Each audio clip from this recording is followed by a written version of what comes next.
il dottor McNamara, Michael. E un bel applauso anche per lui. Un altro falso ragazzone, vedete, qui parliamo di ringiovanimento, il dottor McNamara è un medico specialista in radiologia. Lui è stato il primo che 25 anni fa ha portato in Europa la risonanza magnetica. È un esperto di medicina preventiva e ci parlerà, è una persona, lui mi ha detto, è simpaticissimo, è bravissimo, e lui mi ha detto che per la prima volta lui farà una presentazione speciale solo per noi. Lui lavora in una clinica importante di Monte Carlo per la medicina preventiva, giusto Michael? Yes. Okay. E ha detto che ci dedicherà a qualcosa di molto speciale. Lui parlerà di idrossitirosolo, ovvero di una sostanza particolare, meravigliosa, che è stata scoperta e che è contenuta nell'olio d'oliva, e quindi noi con la nostra dieta mediterranea possiamo usufruire. Prova. Lascio la parola al dottor McNamara, godetevelo perché è uno spettacolo. Prego. Thank you. Yes, thank you. Great. Yes, yeah, very good. Thank you, Lorena. And thank you for your kind presence today. I'm very pleased and honored to be speaking to you about a subject that is very close to my heart, and you're going to see why it's something that I've been working on for the better part of the past 7 years, although I've been practicing preventive medicine, and I'll give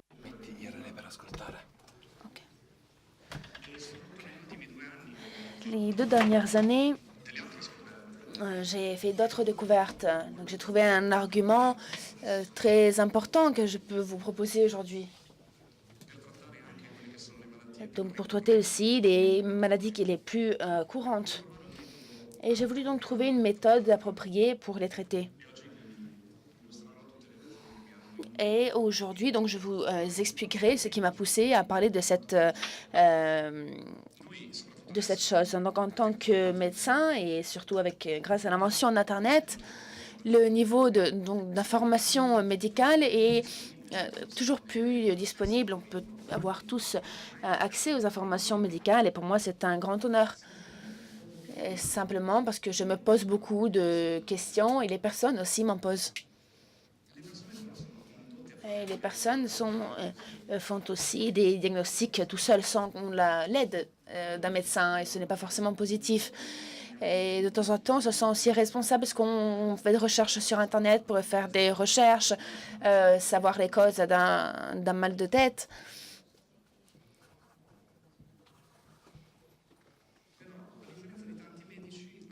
Mais moi, en revanche, j'aime aller sur Internet chercher des informations parce que je pense que ça nous incite à nous poser des questions. Et malgré toutes ces questions, et malgré la grande quantité de patients que nous avons et qui nous demandent, qui nous posent des questions,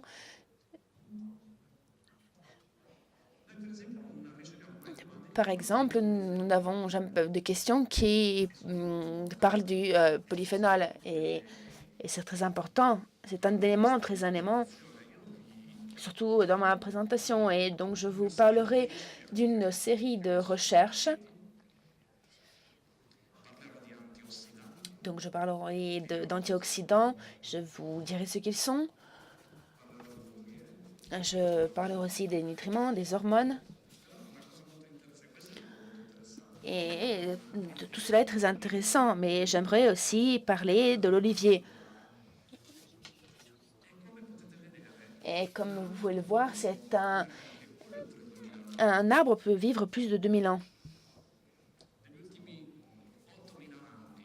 Et les 8000 dernières années, l'huile d'olive a toujours été cultivée. Et la cultivation de l'olive nous a permis de découvrir des propriétés très particulières. Par exemple, il est très efficace pour lutter contre le cancer.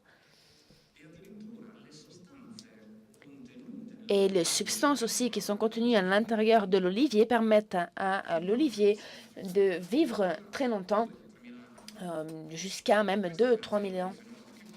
Et c'est grâce aux polyphénols. Alors, que sont-ils et pourquoi les oliviers vivent aussi longtemps? Pourquoi ne sont-ils pas malades? Pourquoi n'ont-ils pas d'infection? Grâce aux polyphénols qui sont contenus à l'intérieur donc du fruit de l'olivier. Et donc, ces propriétés, pourquoi ne peuvent-elles pas être prises par l'homme? Donc l'olive est reconnue au niveau mondial pour ses bénéfices et la feuille d'olive aussi est utilisée en tant que symbole des organisations médicales internationales, comme l'Organisation mondiale de la santé. Je sais que vous aimez le vin et le raisin, mais aujourd'hui, donc je parlerai d'huile. Le vin, oui, est bon pour la santé, mais pas autant que l'huile d'olive.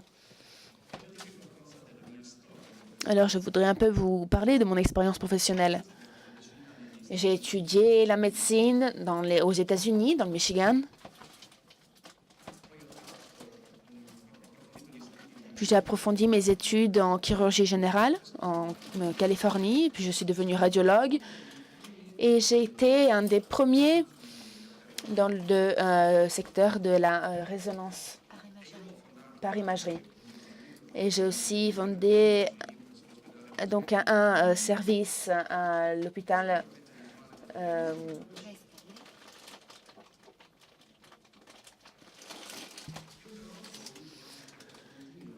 j'ai voulu aussi approfondir une branche différente de la médecine, c'est-à-dire celle de la prévention et de la régénération.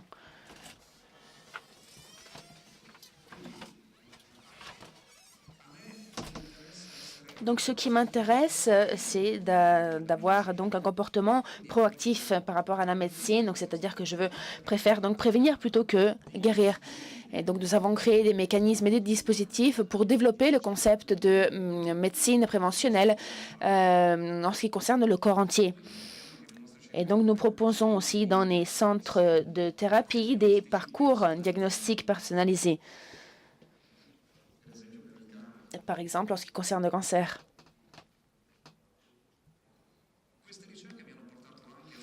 Donc, ces recherches m'ont aussi aidé à développer des produits naturels pour contraster différentes pathologies. Donc, sûrement, nous avons tous entendu parler du régime méditerranéen qui existait déjà en 1989. Alors, qu'est-ce qu'on peut dire donc du régime méditerranéen? Qu'il diminue donc la possibilité de crise cardiaque, mais aussi de cancer. Et donc, surtout en ce qui concerne la région méditerranéenne, surtout si on fait donc une comparaison avec les peuples qui vivent dans les pays d'Asie orientale ou aux États-Unis. Donc, la possibilité de tomber malade, des maladies dont j'ai parlé avant, est nettement inférieure donc en Méditerranée. Et c'est très certainement dû donc à l'utilisation de l'huile d'olive.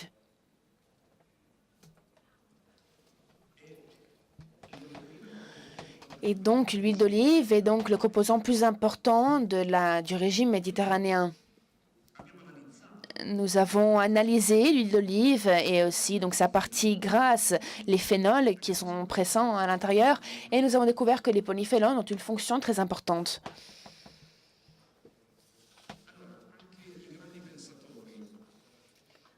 Aussi, les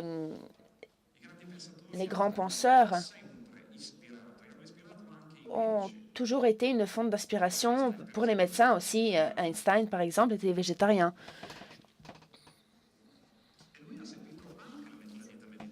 Et il a suivi lui aussi le régime méditerranéen. Le médecin aussi que je vous montre dans cette diapositive, Thomas Edison, lui aussi était un grand inventeur et il était lui aussi végétarien. ces personnes ont reconnu la valeur de la prévention plutôt que du traitement. Donc, c'est-à-dire qu'ils ont eu un comportement proactif vis-à-vis de la maladie. Donc, je vous ai dit que je voulais parler de l'olive, et plus exactement, j'aimerais parler des polyphénols d'olive. Donc, que sont-ils et qui sont-ils? Et donc, parlons donc surtout de ceux qui sont contenus à l'intérieur de l'huile d'olive. Ils sont très puissants, ils sont très forts. Et le régime méditerranéen se base sur le fait que nous mangeons une quantité régulière d'huile d'olive et donc de polyphénol. La liste des maladies qui peuvent être donc combattues en utilisant l'huile d'olive est une liste très longue. Et tout se base sur cette molécule que je vous montre. Vous n'avez pas besoin d'être un chimique ou un pharmacien pour comprendre ce qu'est cette molécule. Il y a donc 6 carbones. On peut voir donc une autre chaîne de charbon, par exemple. Donc, on a aussi l'oxygène et on a aussi un groupe oxydique. Et ces 2 molécules ont un pouvoir très fort pour combattre les maladies.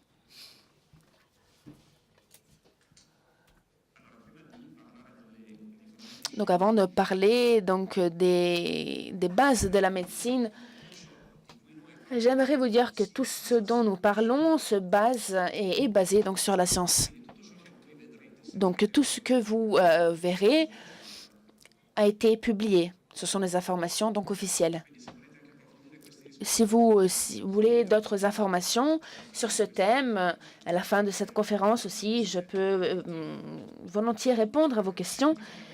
Donc, tout a été prouvé scientifiquement.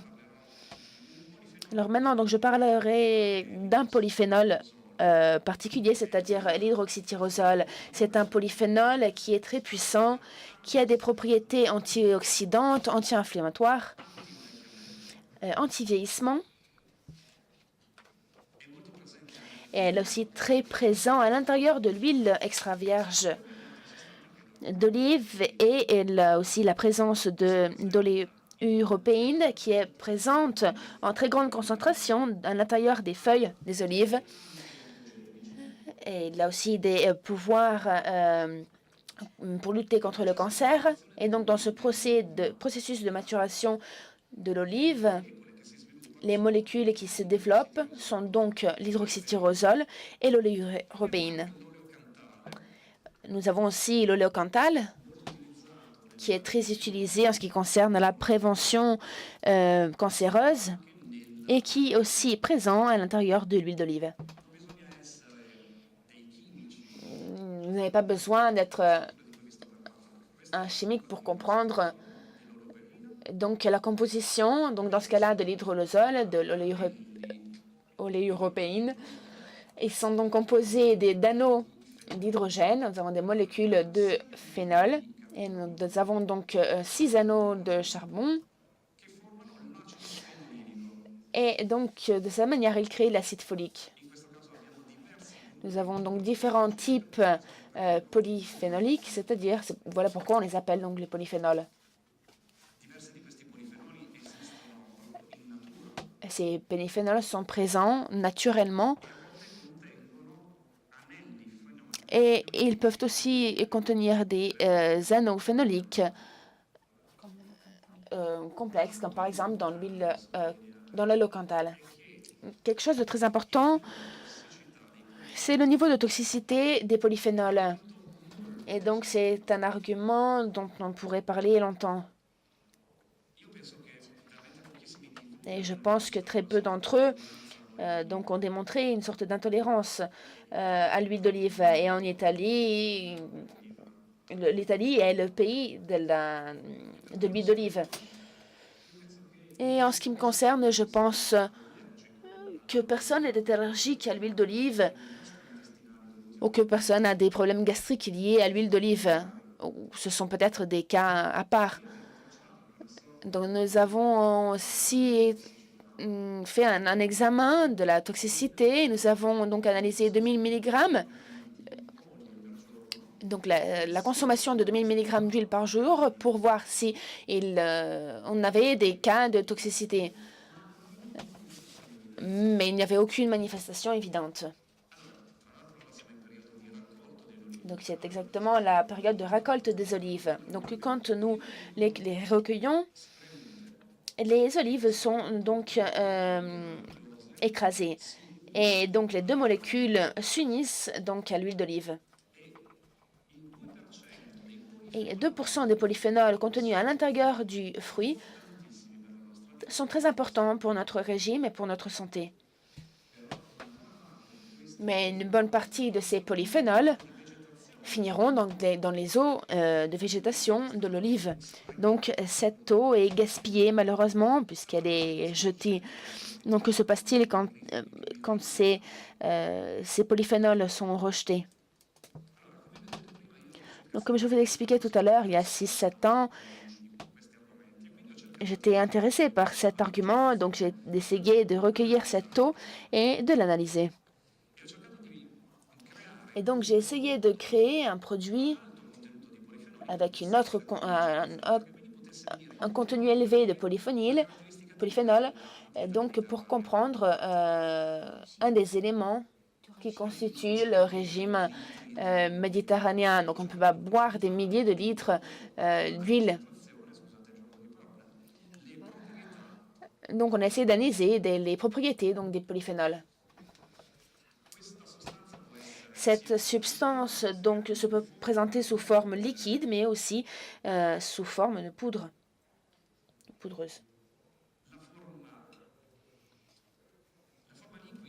La forme liquide a une capacité d'absorption qui est 5 fois supérieure, par rapport à la forme sous capsule. Donc, nous avons effectué des examens du sang et nous nous sommes rendus compte que l'absorption est beaucoup plus rapide si elle est donc administrée sous forme liquide par rapport à la forme solide. Et dans le cas donc, de l'oxytyrosol, la capacité d'absorption augmente de 30% dans la forme liquide par rapport à la forme solide. Donc, moi, en tant que médecin, je m'occupe de la prévention de la maladie. Alors, comment peut-on donc développer cette ligne de produits, mais donc aussi cette manière de penser? Donc, nous parlons non seulement de l'huile d'olive, mais aussi de l'eau de végétation de l'huile d'olive. Donc, si nous voulons vivre plus longtemps, nous devrions aussi considérer de consommer aussi ces intégrateurs. Donc, je vous donnerai quelques informations. Je ne vais pas être trop détaillée, mais j'aimerais parler de quelque chose d'intéressant. On a tous entendu parler des antioxydants.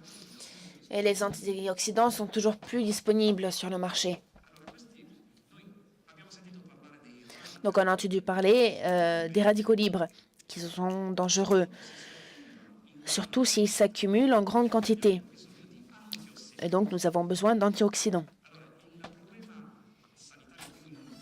Donc, le problème le plus grave dont nous souffrons aujourd'hui est l'attaque donc des radicaux libres.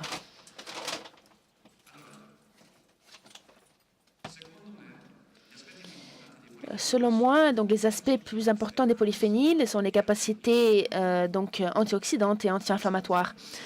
Si par exemple, nous allons aujourd'hui aux Caraïbes, on peut donc subir une inflammation. Mais c'est une inflammation qui est positive, donc lui est due au soleil, puisqu'on crée donc une réponse.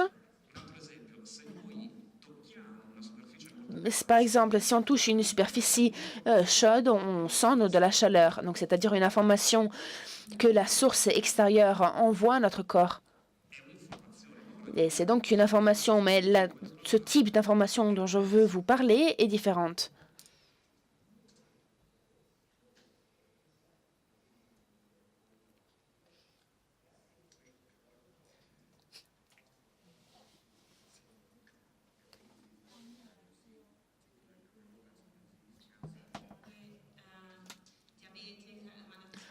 Donc, le diabète, les maladies inflammatoires cardiaques sont des maladies donc inflammatoires.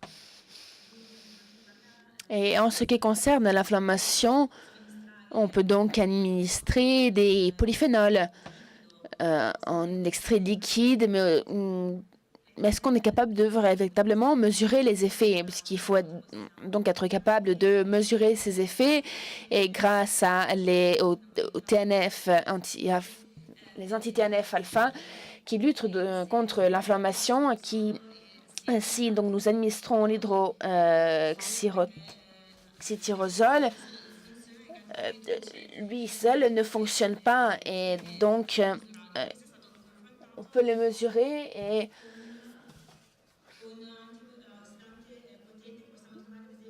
c'est un antioxydant qu'on a trouvé donc dans les fruits, comme par exemple dans le raisin. Et la relation entre l'hydroxytyrosol et les autres polyphénols était beaucoup plus puissante et plus efficace par rapport à l'hydroxytyrosol seul. La protéine aussi réactive C,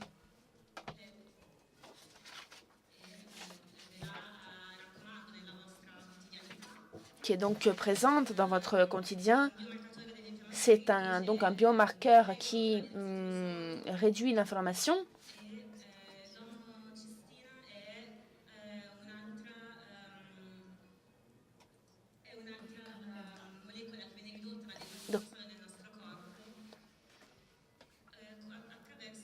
À travers donc la consommation d'huile extra vierge d'olive.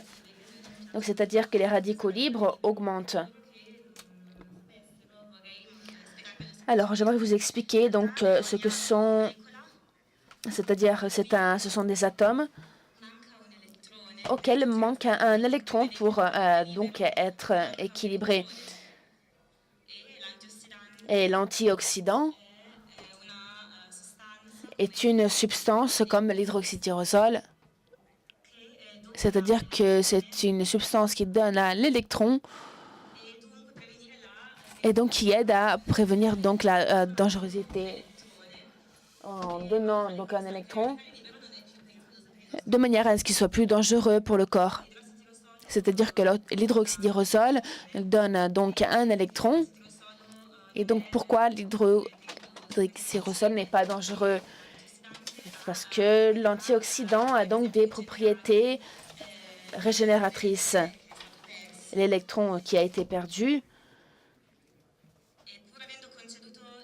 même donc en ayant donné l'électron, il n'est pas dangereux. Donc, c'est donc la différence entre l'antioxydant et les radicaux libres, et c'est très important. Donc, les radicaux libres sont présents à l'intérieur de notre corps, mais ils sont dangereux donc, pour notre corps. Et en ajoutant aussi le stress oxydatif, vous en avez entendu parler. Combien d'entre vous en ont entendu parler? Je suis curieux. C'est un mot qui est très utilisé en médecine parce que nous pouvons effectuer des tests pour prévenir donc le stress oxydatif à l'intérieur de notre corps, puisque c'est la cause de plusieurs maladies, par exemple de maladies dégénératives. Donc, par exemple, maintenant, nous pouvons mesurer la capacité de l'hydroxytyrosol antioxydant. Donc, l'extrait avec lequel j'ai travaillé, c'est donc un extrait liquide qui est très important. Et nous pouvons donc le mesurer grâce à un test qui s'appelle ORAC et qui analyse donc la capacité des antioxydants de se libérer des radicaux libres. Et donc, il mesure la capacité antioxydante et il est très efficace, puisque l'extrait liquide de l'hydroxytyrosol est de 29 000, c'est-à-dire le niveau maximum qui puisse être rejoint, atteint.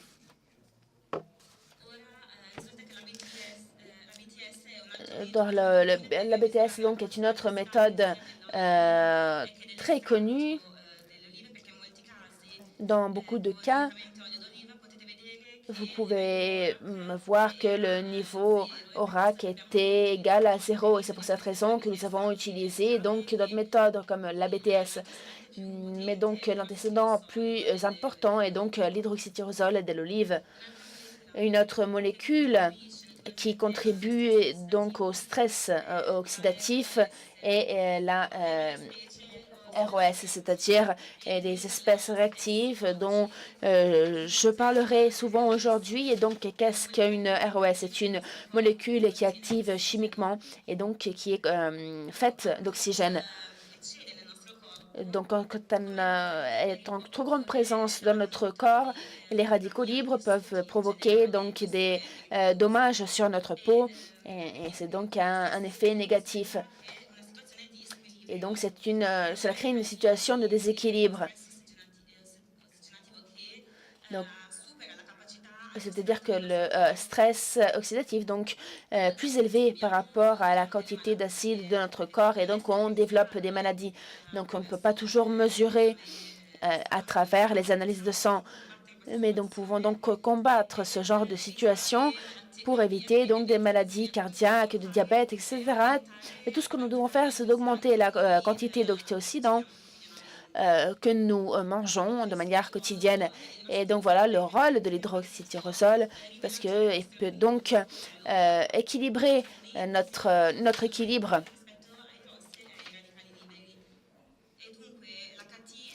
Et donc la KT donc diminue la quantité des radicaux libres présents à l'intérieur de notre corps. Alors donc continuons à parler donc dont on me parle souvent. Donc on me parle souvent de cancer.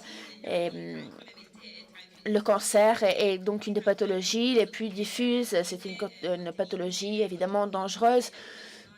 Et les polyphénols dans ce cas-là détruisent le cancer et cela a été scientifiquement prouvé. Donc, par exemple, l'hydroxytyrosol peut être ajouté aux cultures. Et on peut voir qu'en 30 minutes, il y a donc une élimination des cellules cancéreuses. Donc, nous parlons dans ce cas-là de ce processus. Il suffit donc simplement de mettre de l'huile d'olive dans la salade. Non, ce n'est pas si simple. Mais on a assez d'antioxydants à l'intérieur de notre corps, donc ce processus d'élimination des cellules cancéreuses peut se produire. Je ne sais pas si vous avez déjà entendu parler de l'angiogenèse, c'est-à-dire que c'est une manière dont le cancer se développe en tuant le système immunitaire, puisqu'il transforme les vaisseaux sanguins et qui donc alimente le cancer. Donc c'est une tumeur qui est donc alimentée par les vaisseaux sanguins et en ajoutant l'hydroxytyrosol, il donc tue les vaisseaux sanguins et donc le cancer. En revanche, le second effet est donc une nécrose primaire de la tumeur. Les polyphénols donc provoquent la mort directe du cancer et le même mécanisme dont nous parlerons après en détail est appelé donc l'apoptose. Vous en avez certainement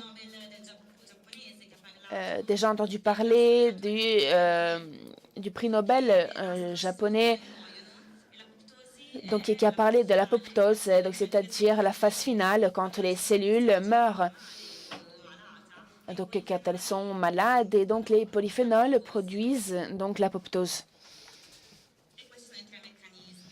Et voilà donc les trois mécanismes scientifiquement prouvés.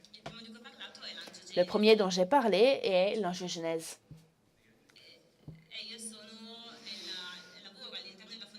Mais moi, je suis nouveau dans donc cette organisation Angio-Org. Et cela fait 20 ans que je travaille dans la Eat to Beat Cancer. Et nous avons obtenu des résultats très significatifs. sans parler donc seulement des aliments, mais la fondation pour l'angiogenèse est importante pour développer des médicaments. Nous avons développé 25 médicaments avec l'aide de la fondation pour l'angiogenèse. Alors maintenant, parlons donc de l'angiogenèse. On parle des cellules plus petites. Ces cellules se multiplient et deviennent des milliers. Donc, d'où vient donc l'approvisionnement de ces cellules? Alors, que se passe-t-il dans le cas de l'angiogenèse, surtout en ce qui concerne les tumeurs malignes? C'est-à-dire que le système vasculaire donc provoque des malformations directement sur le cancer. Donc, nous créons une communication entre les vaisseaux sanguins et la tumeur. Et donc, la tumeur se nourrit et s'élargit. Voilà donc le processus de l'angiogenèse.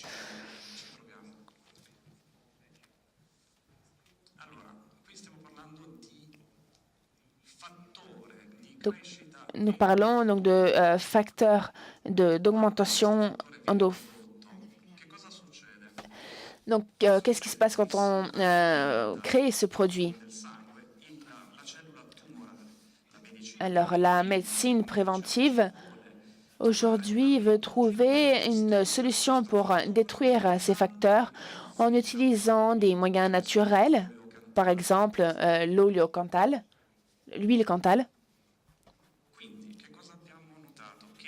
Donc, on s'est rendu compte donc les polyphénols de l'olive sont donc hautement anti-angiogènes, c'est-à-dire qu'ils réussissent à réduire les capillaires qui nutrissent le cancer. C'est donc une cellule cancéreuse mammaire. Et comme vous pouvez le voir, cette espèce de filament extérieur est justement le capillaire sanguin qui alimente la cellule cancéreuse. Donc voilà donc le carcinome mammaire, le cancer mammaire, qu'on peut donc utiliser. Et donc qu'est-ce qui se passe? Que ces filaments, ces capillaires ont disparu, c'est-à-dire que nous avons pratiquement coupé les vivres à la cellule cancéreuse.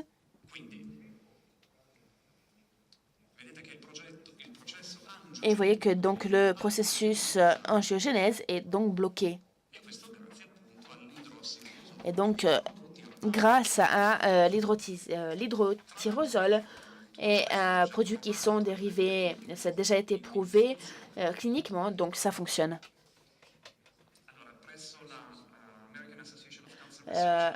Donc, l'association américaine pour la lutte contre le cancer, nous avons donc présenté des études relatives aux eaux de végétation de l'huile d'olive, de l'hydroxytyrosol. Et donc, certains d'entre nous ont développé à partir donc de des eaux de végétation. Donc, on a extrait en les mélangeant avec d'autres polyphénols. C'est-à-dire, le problème, c'est qu'en revanche, l'hydroxytyrosol seul ne peut pas fonctionner, mais il doit être ajouté avec d'autres substances polyphéniques.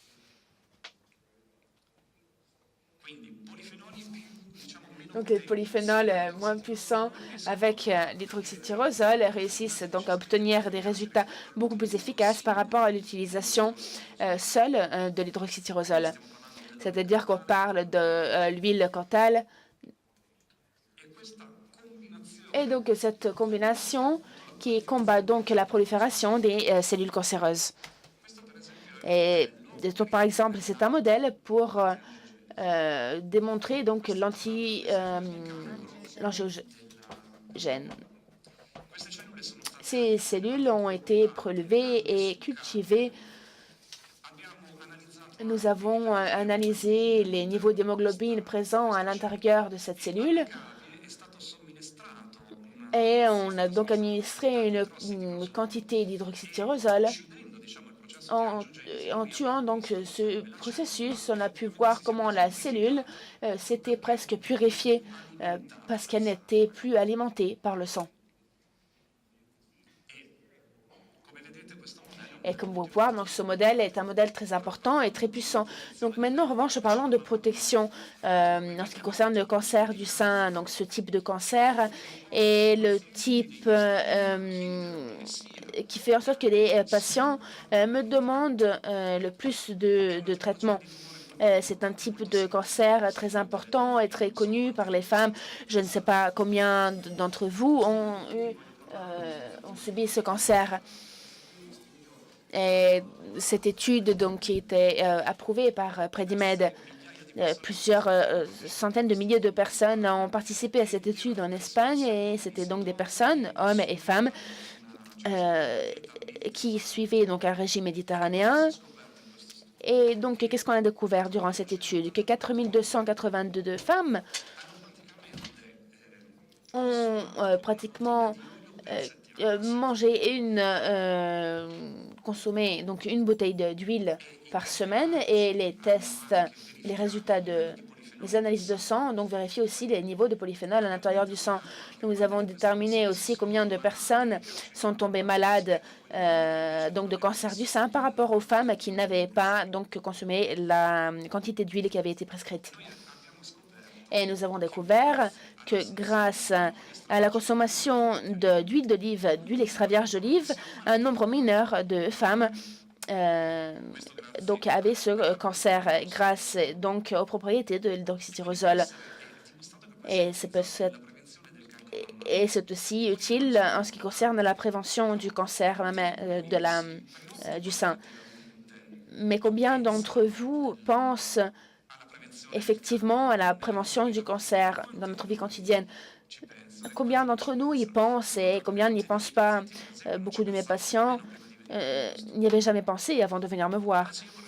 Et maintenant, j'aimerais que vous vous leviez tous. Et j'aimerais simplement faire un test. Je vous demande de vous lever. Alors, pourquoi vous êtes-vous levé? Alors, je vous l'explique. Il y a deux causes qui provoquent donc la mort du cancer. Et l'un d'entre eux est donc le cancer lié à la fumée de cigarette. La deuxième cause de cancer est donc le cancer du côlon.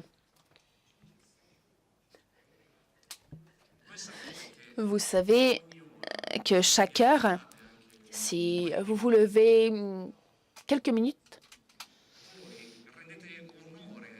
vous rendez honneur à votre santé. Parce que simplement, vous faites de l'exercice, vous bougez. Bon, vous pouvez vous asseoir maintenant, mais vous pouvez faire cet exercice aussi avec ce régime, c'est-à-dire qu'il y a des modes pour prévenir le cancer. Et les polyphénols, dans ce cas-là, sont des éléments simples. C'est comme se lever. C'est le même principe. Donc, ce que j'ai appris, par exemple, en médecine, c'est que les causes plus simples sont toujours les meilleures. Alors, vous êtes inquiet, vous avez peur du cancer. Moi, en revanche, j'ai plus peur des maladies cardiovasculaires que de leur prévention. Et pourquoi? Parce que les maladies cardiovasculaires représentent le risque plus élevé pour la population humaine. C'est-à-dire que 50% d'entre nous possèdent au moins un risque d'avoir un infarctus. Et sûrement pour des questions de génétique, d'hypercholestérolémie, d'hyperglycémie, ou sinon parce que nous avons des gènes qui peuvent provoquer donc l'infarctus. Les polyphénols dans le régime méditerranéen réussissent à diminuer donc l'apparition des maladies cardiovasculaires. Simplement aussi en ce qui concerne les capacités anticoagulantes, donc pour éviter les caillots à l'intérieur du sang, et ça réduit aussi les possibilités d'inflammation. Moi, j'aimerais vous parler un peu plus de la prévention. Alors, comment faites-vous pour prévenir donc les crises cardiaques? Alors, d'abord, il faut analyser l'histoire personnelle. Nous essayons donc de baisser notre tension en contrôlant la glycémie. Mais il existe aussi d'autres méthodes que nous devrions suivre et j'aimerais vous en parler maintenant. Alors, l'oxyde d'azote, par exemple, est, entre guillemets, un récipient.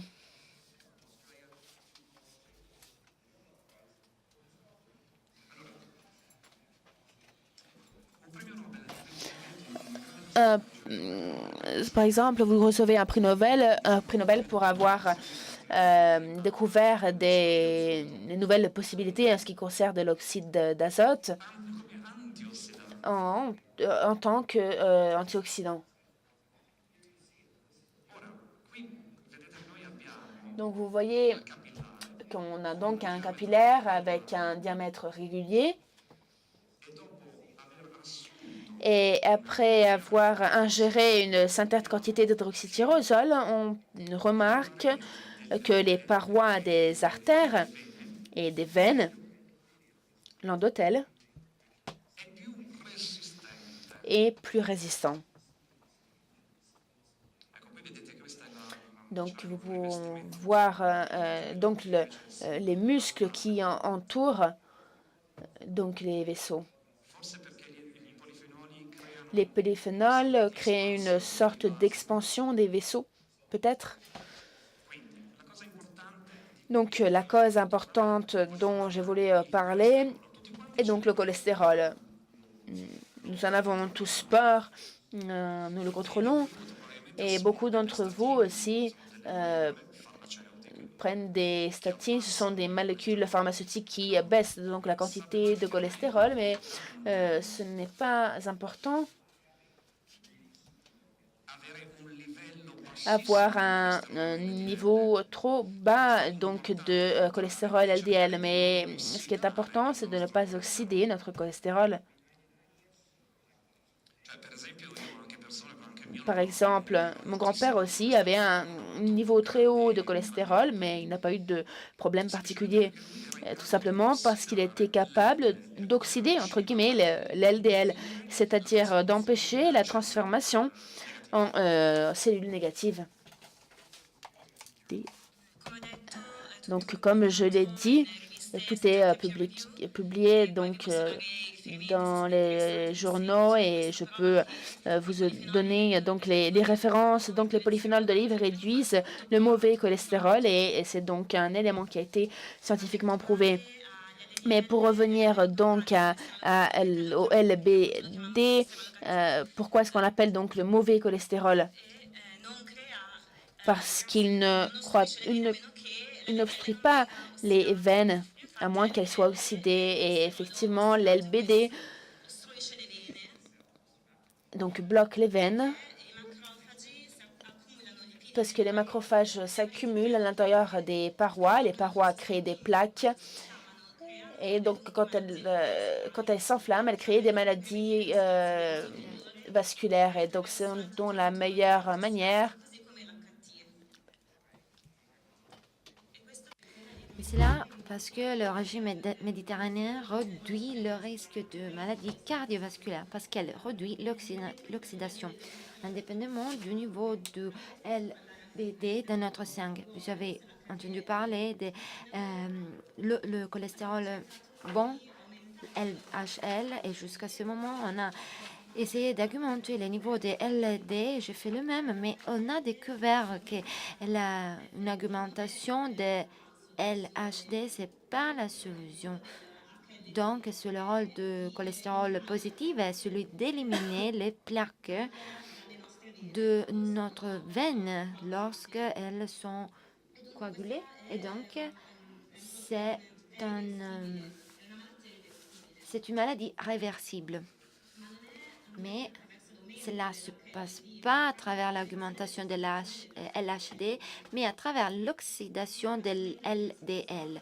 Donc, en assumant de l'oxydritosol, ce processus se vérifie. Et c'est une diapo dont vous ne devez pas tout à fait en connaître les détails, mais vous devez seulement comprendre la capacité des flux de l'LHL. C'est la capacité du cholestérol bon de nettoyer notre veine et éliminer le blocage des veines qui sont éliminés par le foie.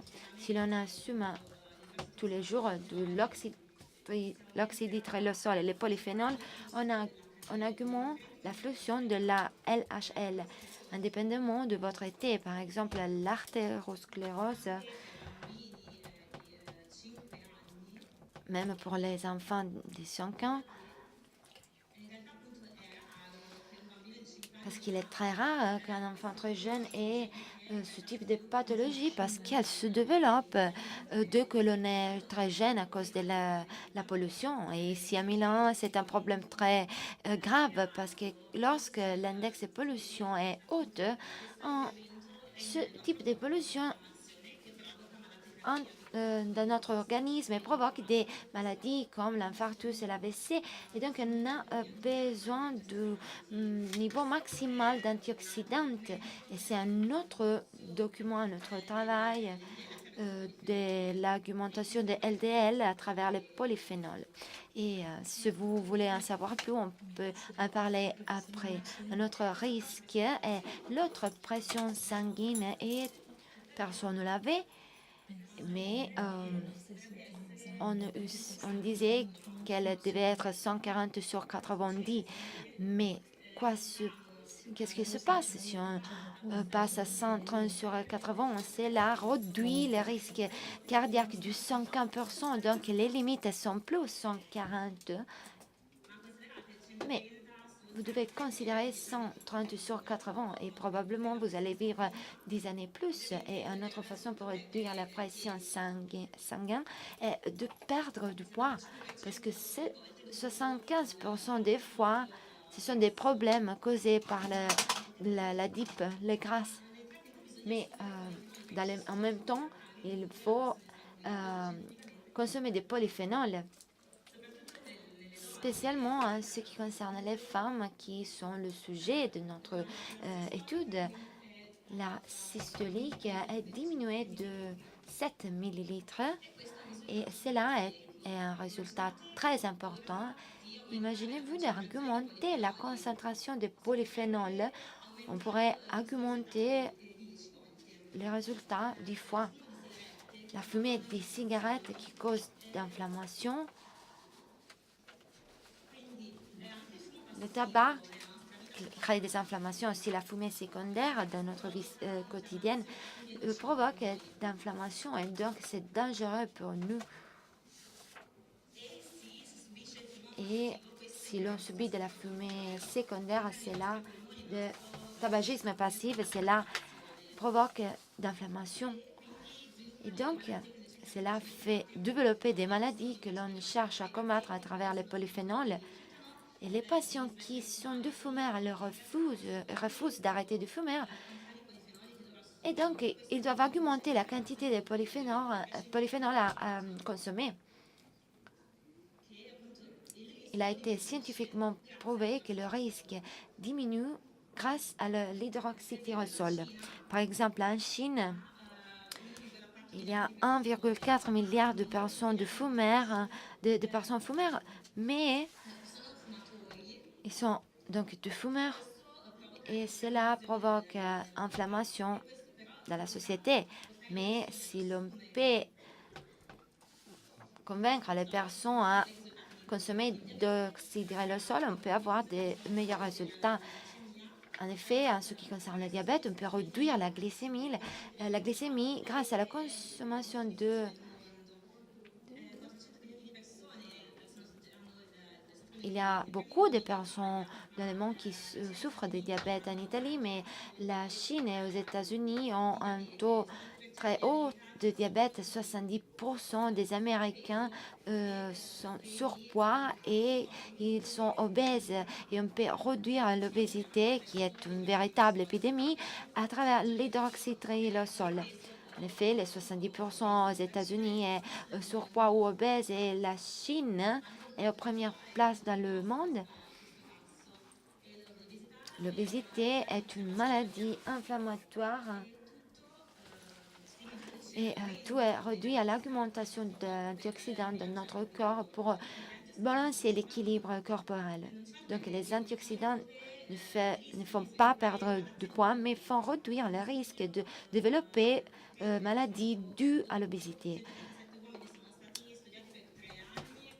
187 hommes ont été étudiés pendant 3 années et le rôle des antioxydants, le rôle que les antioxydants ont eu pour eux, et si l'on utilise d'antioxydants, on va perdre du poids,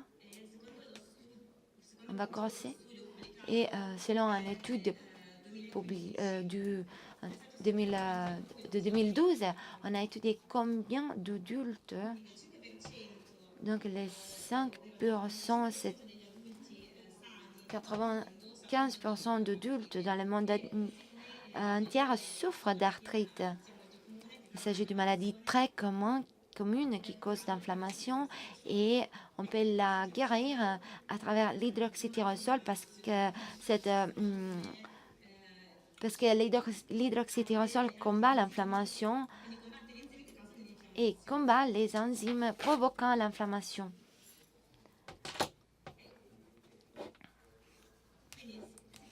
Donc, on peut éviter l'ascension de médicaments anti-inflammatoires. Et cela a été prouvé scientifiquement que les hydroxytyrosols combattent les vieillissements.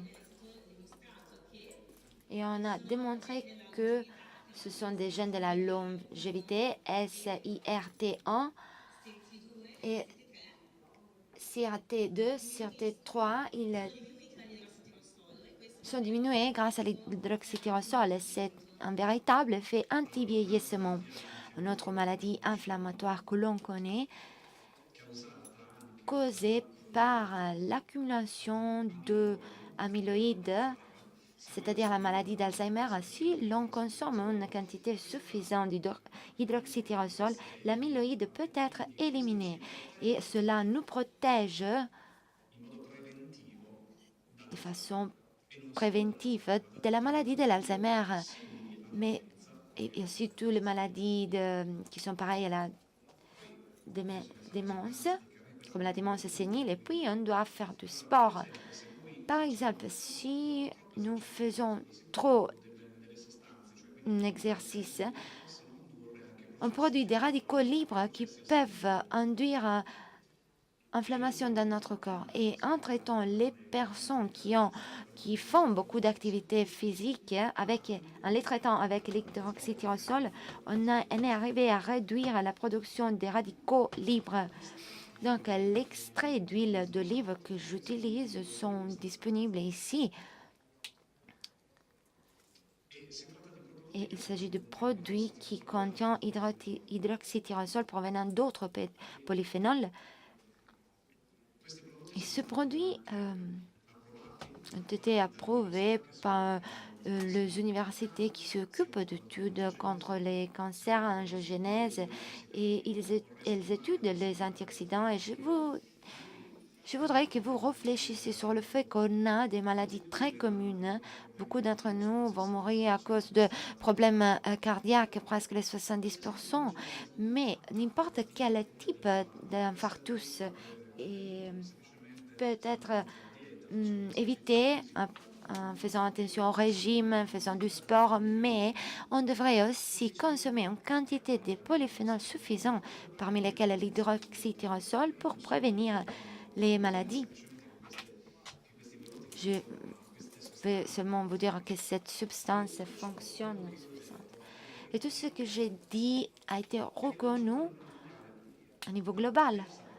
L'EFSA, par exemple, l'agence officielle qui s'occupe de notre santé, dit que ces maladies peuvent être contrastées grâce à l'utilisation des polyphénols et de l'hydroxytyrosol. Mais la première chose à laquelle on doit penser est la prévention. Et merci pour votre attention.